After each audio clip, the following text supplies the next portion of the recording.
The Hispanic community lags behind in taking advantage of banking opportunities. We discuss the importance of building a credit history and how non-traditional credit is used. Plus, we discuss the art exhibit of Colombian artist Maria Yani Lopez. It's all here on the next Latino Motion. Join us. Choose to get lost in the woods, to gain experience in forest management.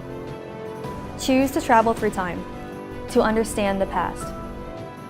Choose to soar, to pursue a career in dance. Stockton University offers 50 high-quality academic programs, small class sizes, and affordable tuition. Choose to match your interests and talents at one of New Jersey's nationally ranked universities.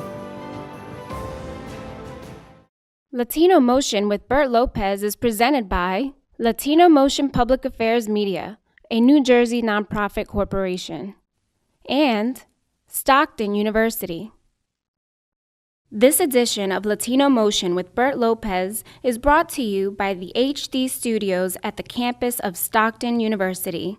Funding for Latino Motion is provided by Atlanticare, a member of Geisinger, Atlantic City Electric, energy for a changing world, and South Jersey Gas.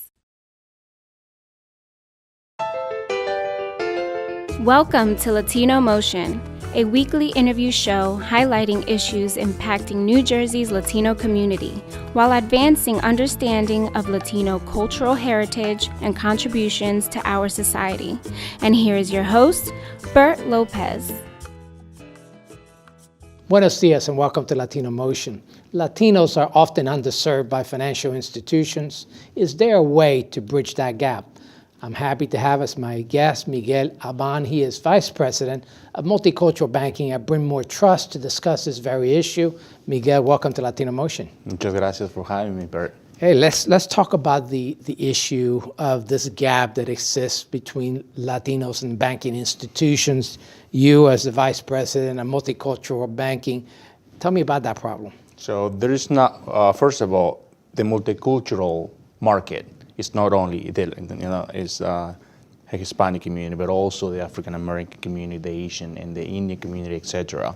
But because of the Hispanic and the Latino population is the biggest, if you will, there is a big gap, and I believe it's lack of education by the Latinos from financial institutions, and also a lack of trust. Well, isn't there also a role that the financial institutions themselves play in building that trust? Absolutely, but what happens is there's not enough executive team that are minorities. There is a lack in banking for having a high role in a bank, that they would know the culture and they would know what to do and they would speak the language and they would, so there is a lot of that. But I believe that gap is both ways. So it's a gap that comes from the banking for not providing enough education, enough outreach to the Latino community, Latinos, but also the lack of trust by the Hispanic community by not knowing what the banks can offer to them. Well, let's talk about how important this gap is, because obviously credit is very important. How important is credit for just to run your daily life? If you go back to our countries, I'm Peruvian, but I believe in all the Latin American countries and the Caribbean countries is the same. We're not used to have debt, right? Or we don't want to get debt. It's like we're afraid of having it. The less we owe people, the better we are. In the U.S., it's a crucial part because what the Latinos don't understand is like you can now get a loan if you don't have enough of a credit history. So when you go and apply for a loan or a mortgage or a personal loan, the first thing that the bank will do is, I'm going to run your credit.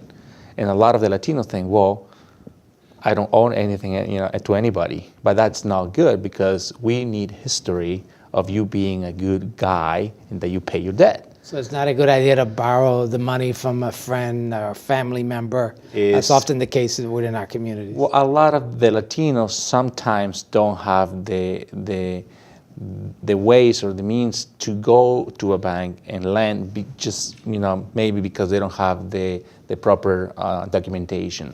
A lot of the population, they do have, but they believe that it's bad to get into a debt. Why would I pay interest to you when I can buy everything in cash? If I save it under a mattress, I can buy things in cash.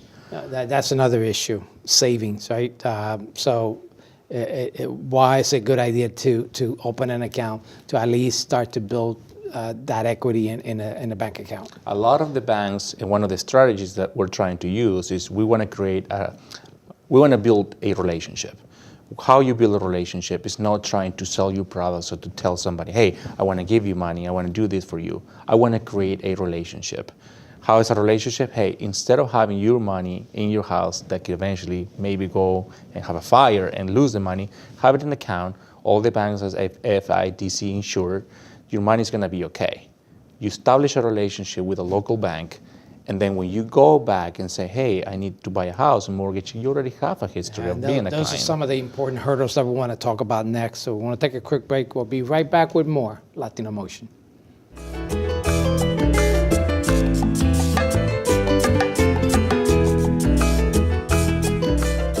Welcome back to Latino Motion. I'm once again with Miguel Abang. He is the Vice President of Multicultural Banking at Bryn Trust. And Miguel, we were talking about the gap that exists within the Latino community and banking institutions.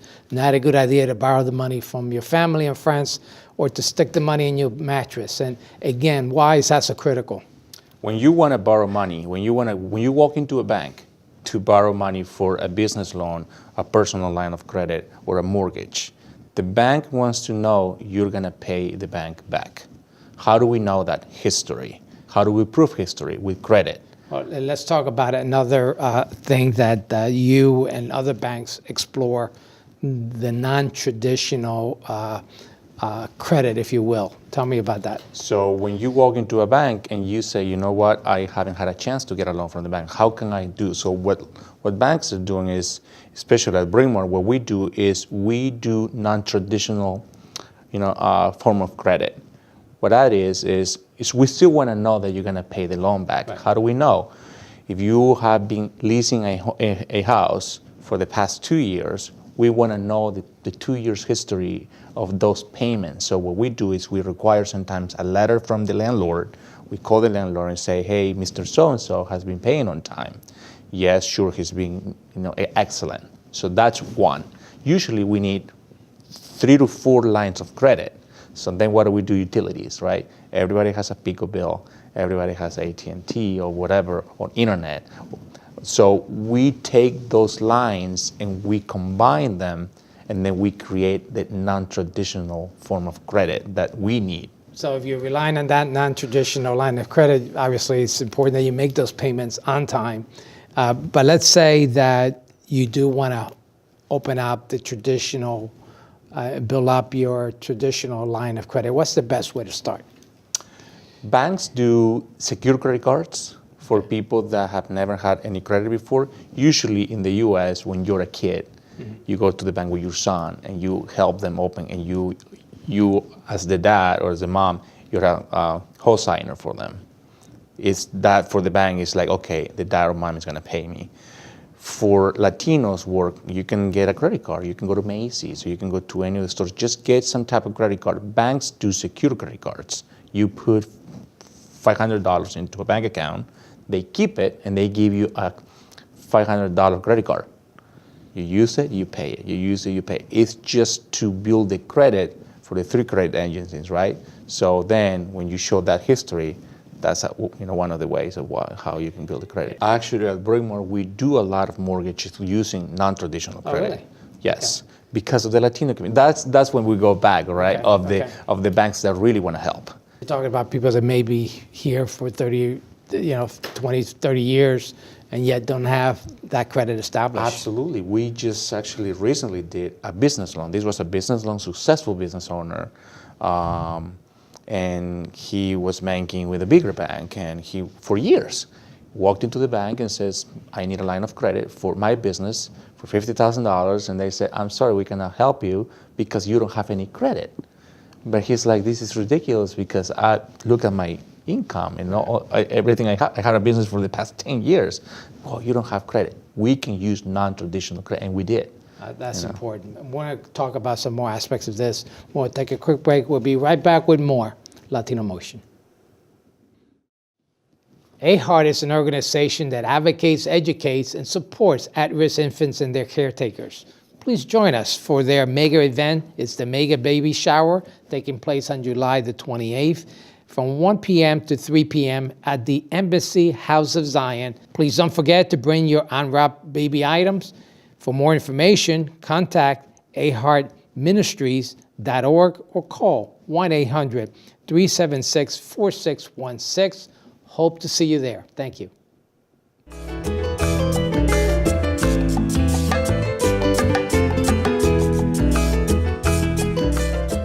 Welcome back to Latino Motion. Once again here with Miguel Abang, Vice President of Multicultural Banking at Bryn Mawr Trust.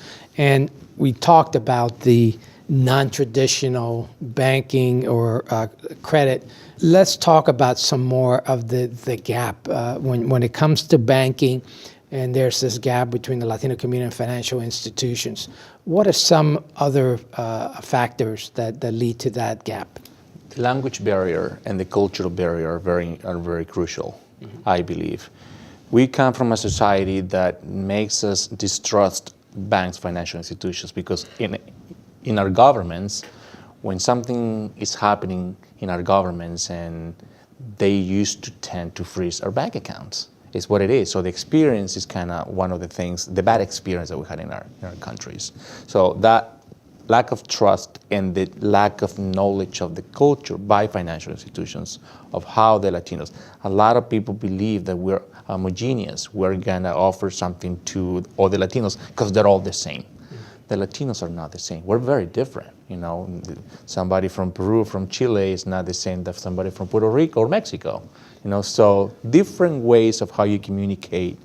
Well, I want to talk about you're obviously very much aware of the gap that exists, and happy to say that Bryn Mawr Trust is also aware of that, because obviously they have a person such as yourself, a Latino, who's in charge of multicultural banking, very important role. What more can banks do to help build that trust? A bank needs to be committed. Without the commitment of the entire bank and the entire team, and you start from the CEO and from the board of directors, there's got to be a commitment of why we want to help the minorities, not necessarily because we need to meet our CRA requirements, which is very different from wanting to help the underserved.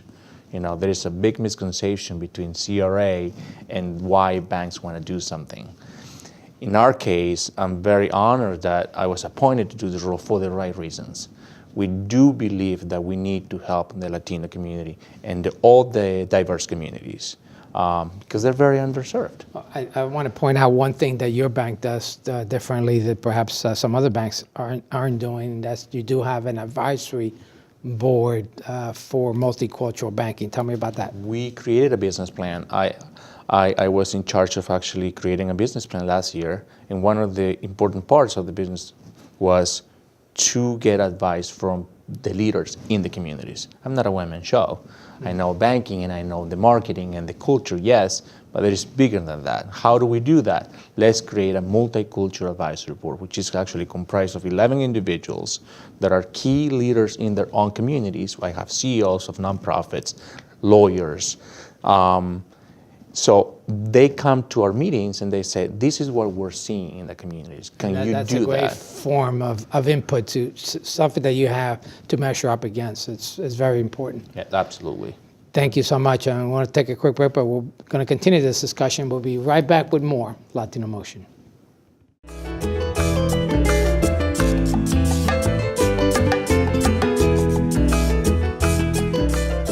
Welcome back to Latino Motion. I'm once again here with Miguel Abang, Vice President of Multicultural Banking at Bryn Mawr Trust. And Miguel, one of the big gaps that exists with Latinos and financial institutions is their participation in retirement plans. Latinos are far behind in terms of saving for retirement. Tell me why this is so critical. Our culture again. Our culture is we're always gonna be able to take care of our elderly. We're gonna work until we cannot work anymore. But when we come to America, reality hits, and it's not the case. And we have families, and then work is hard and we need to work a lot. So we get to a point where we're like, okay, what are we gonna do? Okay, I'm gonna create my own way of saving for retirement, and they start opening a little account or putting aside a little bit of money, but they don't understand how investments work, how a bank or a financial planning firm can, multiply the money. What age should you start saving for retirement, and what's the best approach? Well, a lot of people actually, there has been a study that Latinos are tending to save more for their kids because they want the kids to go to college. Right. 529s are very important. Saving for college is very important. And when you look at the trend of the surveys that have been done, they do focus on that. They're actually, we're getting a little better on that. Okay. So you can start saving as soon as you get a paycheck. So as soon as you get a pay, just put a little bit aside. And the companies now, they have all these great plans. They would just say automatic, deduction goes to a particular 401k or a type of investment, and yeah. And one important thing to explore with your employer is the fact that they do some matching, right? So if you open up a 401k, maybe there's a matching program where you invest so much and your company invests so much on your 401k. Yeah, absolutely, yeah. So. Let's talk about, when we're talking about, you mentioned college, and that's another area where particularly the younger Latinos are thinking, I don't want to get into debt. And we mentioned how important it is to get that college education. And it's okay to get into a little debt, particularly if you need to go to get that college education. Absolutely. Education is the key. I could say, Bert, I'm an example of that. I came from Peru. I was an attorney in Peru, and I decided that I had to have a degree from the U.S. because if I wanted to grow as a professional, I needed to study here. So I did a master's in law, and I got into a little bit of debt. I'm still paying it. Right. But it opened doors. It does help, and the youth need to understand that it's very important, and that's actually good debt to have. That's right. Because we're talking about actually credit. We looked at student loans too. Okay, you have history, so. And if you're not paying your student loans, that's also a bad reflection on your credit score as well. Well, this is all very great information. Certainly, thank you for sharing that. I want to have you back because you wear another hat that I want to discuss further down the road. So thanks again for joining us. We'll be right back with more Latino Motion. AHEART is an organization that advocates, educates, and supports at-risk infants and their caretakers. Please join us for their mega event. It's the Mega Baby Shower, taking place on July the 28th from 1 p.m. to 3 p.m. at the Embassy House of Zion. Please don't forget to bring your unwrapped baby items. For more information, contact aheartministries.org or call 1-800-376-4616. Hope to see you there. Thank you.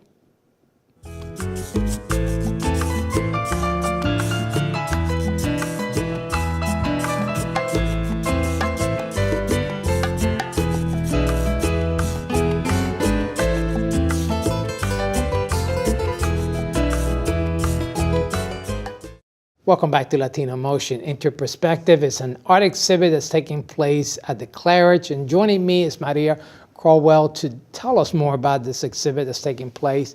Maria, welcome to Latino Motion. Thank you. And I know that you're a representative for Maria Yani Lopez. She's a Colombian artist that's exhibiting at the Claridge. Tell me a little bit about her work. Okay. She's, like I said, from Colombia. She's not here, that's why I represent her. And she's a really artist, plus she has a list, which is too long to enumerate, of the accomplishments that she did. She's a professor of everything. Right. She's in everything. So what kind of work does she do? What kind of paintings? Oh, she does from the simple one to the most intricate. I saw a painting with just two little kids, a boy and a girl. It's beautiful. It's a beautiful subject. It's a universal subject because, right. Kids, it's all over the places, but it's beautiful. I think that she painted her and the brother because when they were little, because she has an history of, for her and the country. And then she has another subject. It's like it's an apple, but it's not just an apple. But it's beautiful painting too. So that is simple too, but it's beautiful. And then she goes to, like I said, this one, the Statue of Liberty. And in fact, lots of people, they are intricate regarding this painting because some people think that she's sinking. Some people think she's elevating herself. So it's very good subject and good painting to just chat about it. True to an artist like yourself, you're also an artist, as a ballroom dancer. Yes. You know art, and for her, there's always a meaning behind all her work. Exactly. Well, every artist has that. All right. Well, let me tell you that, let's talk about the reception that's taking place. And that's going to be July the 20th from 6 to 8 at the Claridge? Yes. Everybody can come in. It's a free entrance, free to come in. And they will enjoy because not just this one, but they have other artists. And they can enjoy a nice evening or an afternoon to see all this. And the exhibits are open now, and there will be, she's going to be there for a while to probably August. It's beautiful work, beautiful art. Thank you for coming on the show and talking about this subject. Okay. And look forward to seeing you perform soon too as well. We'll see. We'll see. Thank you. Thank you so much. And thank you for joining us once again here on Latino Motion.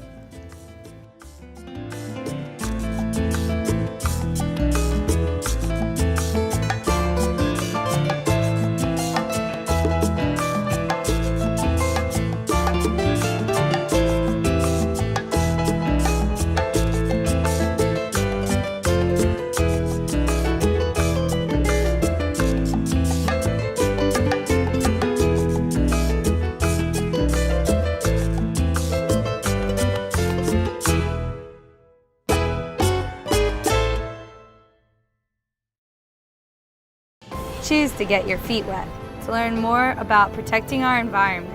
Choose to read minds, to understand the human brain. Choose to get your hands dirty, to create a masterpiece. Stockton University offers 50 high-quality academic programs, small class sizes, and affordable tuition. Choose to match your interests and talents at one of New Jersey's nationally ranked universities. Funding for Latino Motion is provided by Atlanticare, a member of Geisinger. Atlantic City Electric, energy for a changing world. And South Jersey Gas.